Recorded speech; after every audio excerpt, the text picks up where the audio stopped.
परमेश्वर के नाम की स्तुति प्रशंसा होवे।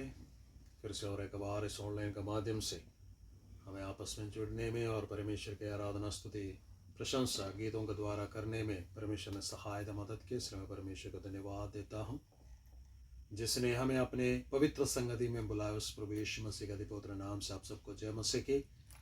ऐसा साल के दूसरे महीने के दूसरे इतवार के दिन सुबह का वक्त परमेश्वर की आराधना स्तुति प्रशंसा करने का मौका हमें परमेश्वर ने दिया। हमें परमेश्वर ने जीवितों के देश में रखा, हमारी तमाम ज़रूरतों को परमेश्वर ने पूरा किया। हमें खाने के लिए भोजन, पहनने के लिए वस्त्र और चलने फिरने के लिए परमेश्वर ने हमें तंदुरुस्ती और ताकत दी है। इसलिए मैं परमेश्वर का धन्यवाद देता हूँ, क्योंकि परमेश्वर भला है। जब हम परमेश्वर की आराधना करने वाले बनते हैं, परमेश्वर हमें अपनी आशीषों से भरपूर करते हैं। आज एक खास वचन परमेश्वर ने मेरे जीवन में डाला। पिछले एक सप्ताह से परमेश्वर इस वचन से मुझसे बातचीत कर रहे थे। उस वचन को मैं आप लोगों के सामने, कलीसिया के सामने रखना चाहते हैं। छोटा सा संदेश है।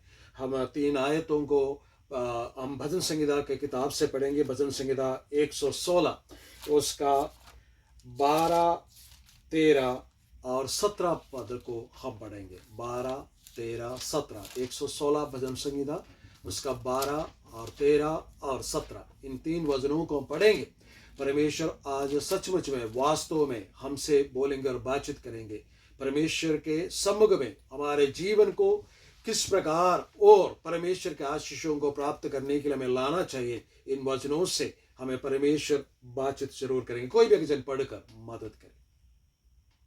यहोवा ने मेरे जितने उपकार किए हैं, यहोवा ने मेरे जितने भी उपकार किए हैं, उनका बदला मैं उसको क्या दूं? उसका बदला मैं उसको क्या दूं?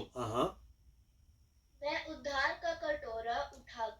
उद्धार का कटोरा उठाकर यहोवा के सामने प्रार्थना करूंगा। प्रार्थना करूंगा।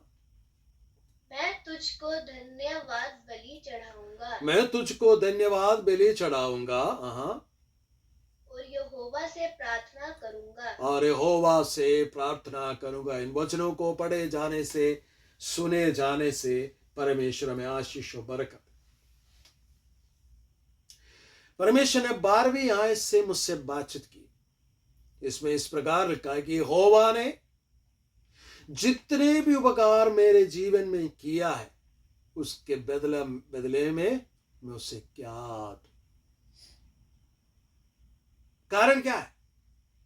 भजन संहिता लिखने वाला परमेश्वर का दास अपने ऐसे कि जीवन के ऐसे परिस्थिति से, ऐसे हालात से होकर गुजर रहा था। जब हम पहली आयत से लेकर नीचे को जो पढ़ेंगे, वहां पर साफ अक्षरों में हमें उसके जीवन को, उस परिस्थिति को, उस परेशानी को देखने को मिलते हैं। वहां पर लिखा है, मृत्यु के रस्सियों से बांध कर रखा था, बच निकलने का कोई रास्ता नहीं था, लेकिन परमेश्वर ने उसे छुड़ाया।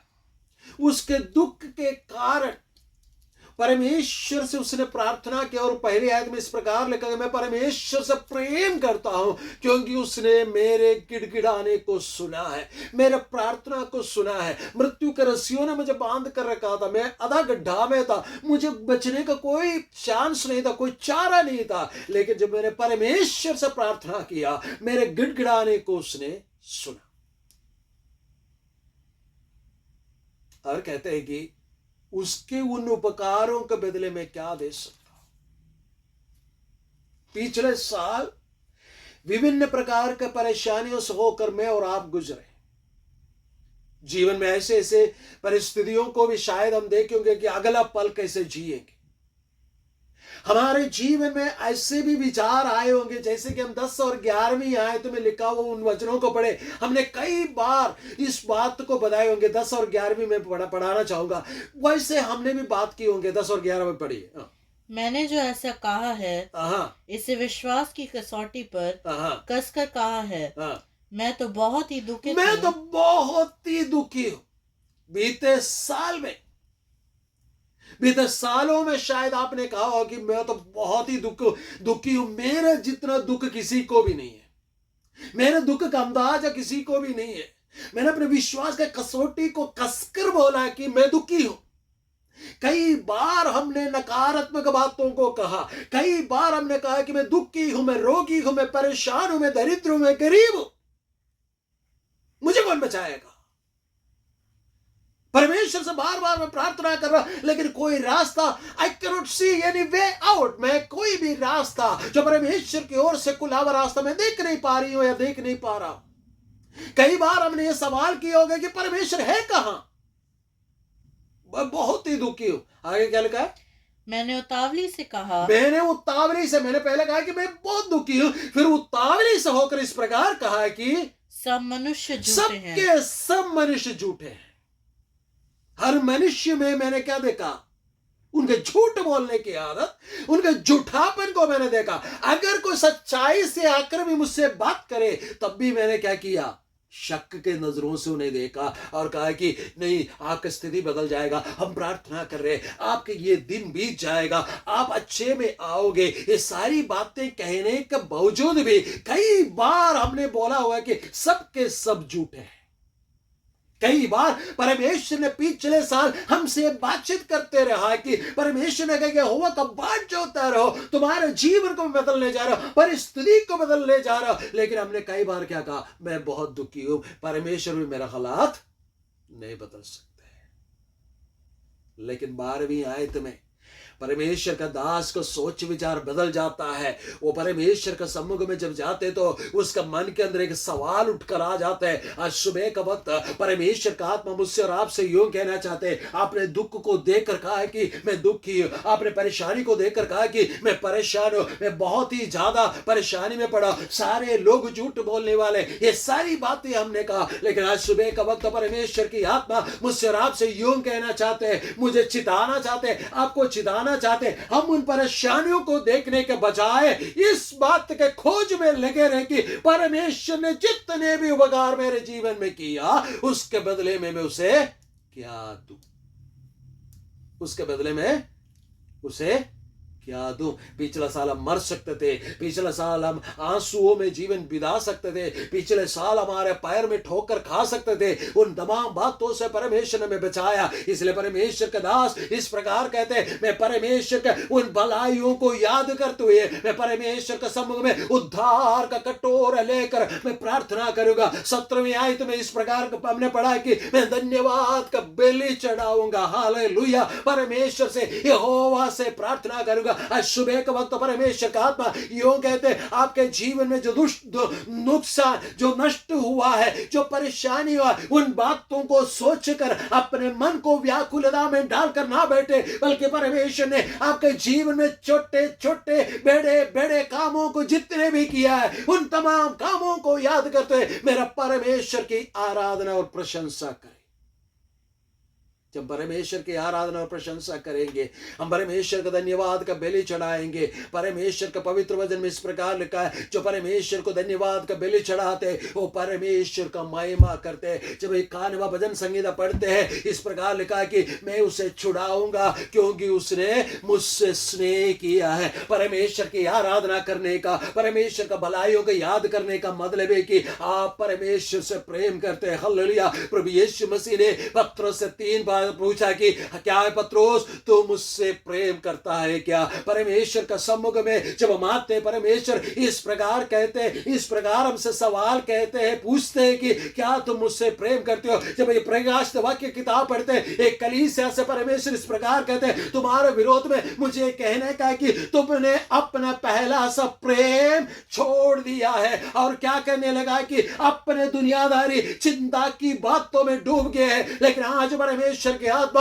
हमें बुद्धि उपदेश देते हैं कि हम परमेश्वर के सम्मुख में वापस आकर परमेश्वर ने जो आशीष हमारे जीवन में किया, उन आशीषों को, उपकारों को याद करते परमेश्वर का धन्यवाद करें। 103 भजन संहिता में भजन संहिता लिखने वाले इस प्रकार कहते हैं, हे मेरा मन यहोवा का धन्य कर, उसके किसी भी उपकार को नहीं भूलना। हे मेरा मन यहोवा का धन्य कर, और जो कुछ भी मुझ में हैं उसका पवित्र नाम का धन्यवाद है, क्योंकि उसने मेरे जीवन को नाश होने से बचा लिया है। हालेलुया। मेरे रोगों को चंगा कर दिया है। हालेलुया। मेरे पापों को क्षमा कर दिया है। मेरे ऊपर परमेश्वर ने अपने अनुग्रह बरसाया है। मैं आपसे कहना चाहता आज सुबह के वक्त यदि आप इस आवाज को सुनते हैं, परमेश्वर को वचन को सुनते हैं, तो इस बात को याद रखें, परमेश्वर का अनुग्रह आपके ऊपर प्रकट हुआ है, क्योंकि परमेश्वर आपको हालेलुया आशीषों से भरपूर करना चाहते हैं। परमेश्वर आपका अनुग्रह में आपको चलाना चाहते हैं। हालेलुया। मेरा परमेश्वर के आत्मा आपको अपने रास्ते पर चलाकर परमेश्वर के उस मंजिल तक पहुंच जाना चाहते हैं। लेकिन मेरे और आपके जीवन में परमेश्वर ने जितने भी वायदा किया,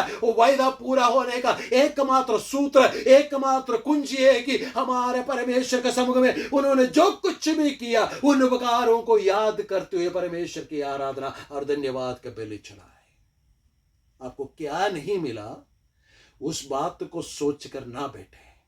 आपको जो मिला है, आपके और मेरे जीवन में सबसे पहले मिला हुआ उपकार ये कि परमेश्वर ने हमें नरक से, आग के झील में से छुड़ाकर हमें जीवितों के किताब में, जीवितों के किताब में हमारा नाम लिख दिया है। हालेलुया। हम स्वर्ग राज्य का वारिस है। हम प्रभु यीशु मसीह के द्वारा हालेलुया परमेश्वर का लेपालक संधान है। हमें हालेलुया पिता कहने के लिए एक परमेश्वर है। हालेलुया। कई लोगों को खड़ा करने के लिए लोग होते हैं, उन्हें हालेलुया लोग इस प्रकार कहते हैं, ओ मेरा गॉड फादर है। हालेलुया। लेकिन मैं आपसे कहना चाहता हूं, मेरा फादर हालेलुया, मेरा पिता जो है वो परमेश्वर है। कोई गॉड फादर मेरे जीवन में नहीं होगा, लेकिन मेरा पिता वो खुद स्वयं परमेश्वर है। मैं आपसे कहना चाहता हूं, जिस परमेश्वर ने मुझको और आपको बुलाया, उद्धार दिलाया, वो hallelujah, he is your father. Hallelujah. He is the God and he is your father। वो परमेश्वर है, वो आपका पिता है। वो कहते हैं, वो परमेश्वर का वचन कहते हैं, इसलिए मैं उसको धन्यवाद बलि चढ़ाऊंगा। जब मैं धन्यवाद का बलि चढ़ाऊंगा, यहोवा से प्रार्थना करूंगा और किसी से नहीं। परमेश्वर का पवित्र वचन में 118वां वचन संहिता में इस प्रकार लिखा गया कि किसी भी प्रभु पर भरोसा नहीं करना, किसी भी मनुष्य पर भरोसा नहीं करना, बल्कि परमेश्वर की आराधना करना। जब हम परमेश्वर की आराधना करेंगे, हम परमेश्वर की स्तुति प्रशंसा करेंगे, परमेश्वर का पवित्र वचन के अनुसार परमेश्वर हमारे लिए मार्ग खोलेंगे। जब 40वां अध्याय यशायाह नबी का पढ़ते हैं, वहां पर लिखा है कि लोग तकित और श्रमित हो जाते हैं, लेकिन यहोवा का जो बाट होते हैं, ना तो तकित होगा ना तो श्रमित होगा। वो चलेंगे फिरेंगे, उड़ान भरेंगे, हालेलुया, नया बल प्राप्त करेंगे और परमेश्वर का सम्मुख में नई आशीषों से भरपूर हो जाएंगे। मैं आपसे परमेश्वर के आत्मा से होकर एक छोटा सा संदेश इस सुबह के वक्त पवित्र आत्मा से आपका सम्मुख में रहकर आपको उत्साहित करना चाहता हूं कि आप परमेश्वर का सम्मुख में आपको नहीं मिला हुआ चीजों को सोचकर दुखी होकर ना बैठे, बल्कि परमेश्वर ने आपके जीवन में किया उन उपकारों को याद करें और परमेश्वर की आराधना करें।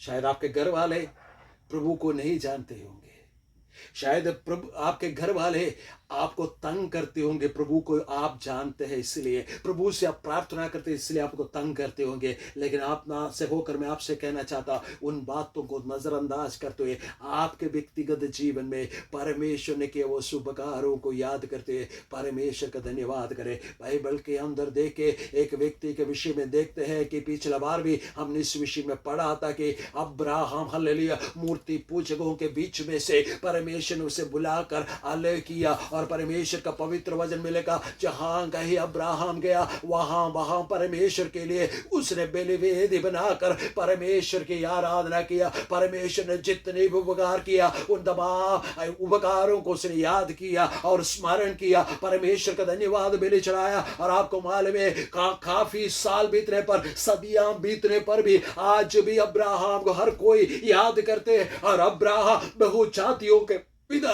विश्वासियों का पिता बन गया, क्योंकि परमेश्वर की ओर से उसने वो पाया कि वो परमेश्वर की आराधना करे। जहां कहीं गया उसने आराधना किया, उसका क्या फायदा मिला मालूम है? इसहाक के जीवन में अगर देखे, इसहाक जहां कहीं गया, जहां कहीं उसने गड्ढा खोदा पानी के लिए, वहां पर पानी निकला।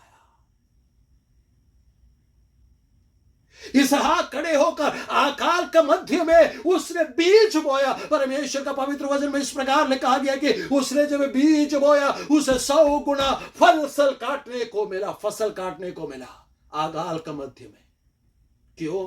क्योंकि अब्राहम जहां जहां गया उसने परमेश्वर के आराधना किया, उसने परमेश्वर का धन्यवाद किया, उसने परमेश्वर की आराधना किया। जब इस्राएली लोगों को परमेश्वर हालेलुया कनान का देश दे रहे थे तो परमेश्वर ने इस प्रकार कहा, मेरे वचन पर रात दिन मन लगाए रखना, मेरे से हालेलुया प्रार्थना करते रहना, मुझसे अपने वफादारी विश्वास योग्यता दिखाते रहना, तो मैं क्या करूंगा, मैं तुम्हें आशीषों से भरपूर करूंगा। और मेरी आशीष कितना पीढ़ी तक जाएगा मालूम है? 1000 पीढ़ी तक हालेलुया मेरी आशीष जाएगी। हालेलुया। मैं आपसे कहना चाहता हूं, यदि आप परमेश्वर ने आपके जीवन में किए हुआ छोटे छोटे बातों को लेकर परमेश्वर का सम्मुख हमारा धन्यवाद करेंगे, स्तुति करेंगे, उसका बदले में हम कुछ और नहीं दे सकते। परमेश्वर को मुक्ति धन दे नहीं सकते, परमेश्वर को पैसा दे नहीं सकते, परमेश्वर को कोई चीज लाकर हम दे नहीं सकते, सिवाय हम परमेश्वर की आराधना कर सकते। जब मैं और आप परमेश्वर की आराधना करते हैं, उन उपकारों को याद करते हुए परमेश्वर को धन्यवाद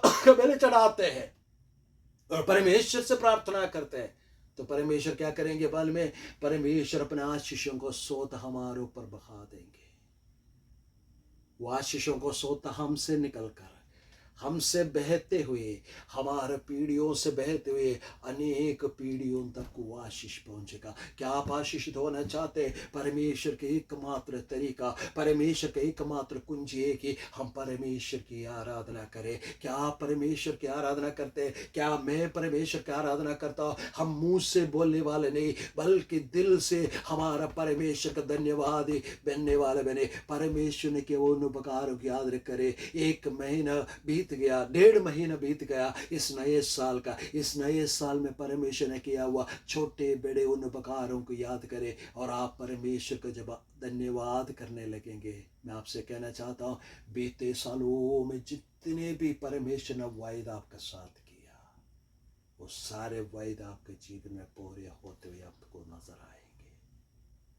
इसलिए परमेश्वर के दास कहते हैं, बीते समय में मैंने कहा कि मैं दुखी हूं, सब मनुष्य झूठ बोलते हैं, लेकिन आज मैं एक निर्णय लेता हूं, मैं उन बातों को नहीं दोहराऊंगा, बल्कि मैं क्या करूंगा, परमेश्वर ने जितने भी उपकार किया उन उपकारों को याद करते हुए मैं परमेश्वर का धन्यवाद करूंगा। हालेलुया।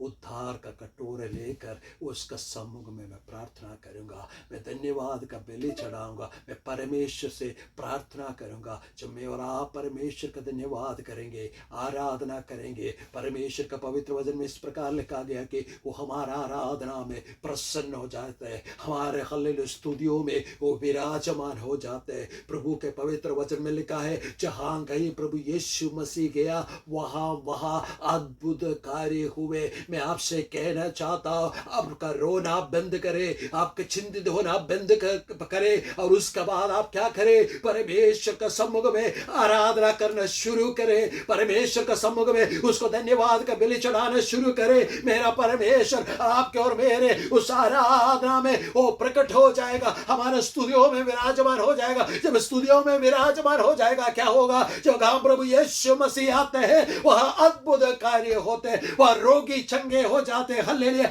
वहां का दाखरस का घट्टी जो दूर हो जाते हैं, वहां के हालेलुया तमाम समस्या दूर हो जाते हैं। जहां रास्ता नहीं है वहां रास्ता खुल जाता है, जहां कर देने के लिए पैसा नहीं है आर्थिक समस्या दूर हो जाते हैं। जहां पर हालेलुया कमी घटी है, वो कमी घटी परमेश्वर की ओर से पूरी हो की जाती है। क्या मैं और आप इस परमेश्वर का सम्मुख में ये सवाल रोज हमसे कहेंगे, आपसे करेंगे आप कि क्या मैं उस परमेश्वर का उपकारों के बदले क्या दे सकता हूं? और ये निर्णय लेंगे, सवाल सिर्फ पूछ कर छोड़ो मत, बल्कि ये निर्णय लो जैसे हमने 17वें आयत में पढ़ा, मैं धन्यवाद का बलि चढ़ाऊंगा और यहोवा से प्रार्थना करूंगा। आपका निर्णय के सामने मेरा परमेश्वर आपका जीवन में एक बड़ी आशीष लेकर आना चाहते हैं। हमारे जीवन बदले, हमारे हलल परेशानियों को देकर रोना बंद करे, बल्कि परमेश्वर की ओर से आशीषें जो आते हैं उससे देकर परमेश्वर का धन्यवाद और स्तुति करें। परमेश्वर इन वचनों के द्वारा हमें आशीष और बरकत